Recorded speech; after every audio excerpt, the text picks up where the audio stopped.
In a narration found in Sahih Bukhari, number 2886, the Holy Prophet Muhammad, peace and blessings be upon him, criticized the slaves of wealth and fine clothing. These people are pleased when they receive these things and become displeased when they do not.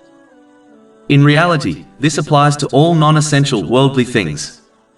This criticism is not directed at those who strive in the material world in order to fulfill their needs and the needs of their dependents, as this is a part of obeying Allah, the Exalted.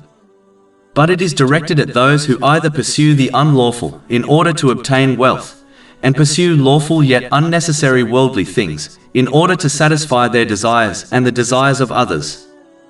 This behavior prevents them from obeying Allah, the Exalted, correctly. This obedience involves fulfilling His commands, refraining from His prohibitions and facing destiny with patience according to the traditions of the Holy Prophet Muhammad, peace and blessings be upon him. This prevents them from using the worldly blessings they have been granted in ways pleasing to Allah, the Exalted.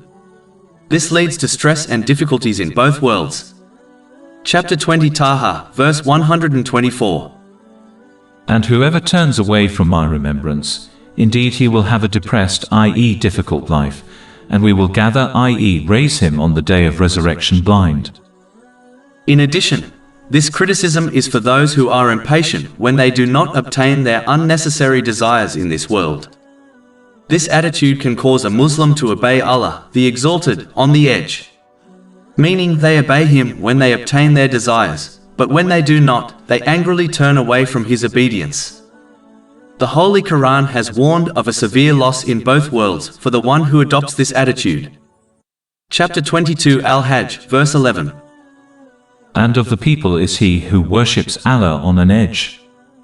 If he is touched by good, he is reassured by it, but if he is struck by trial, he turns on his face to unbelief. He has lost this world and the hereafter. That is what is the manifest loss. Muslims should instead learn to be patient and content with what they possess, as this is true richness, according to a narration found in Sahih Muslim, number 2420. In reality, the person full of desires is needy, meaning poor, even if they possess much wealth.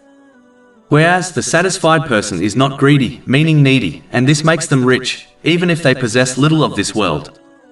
A Muslim should know that Allah, the Exalted, grants people what is best for them and not according to their desires, as this, in most cases, would lead to their destruction.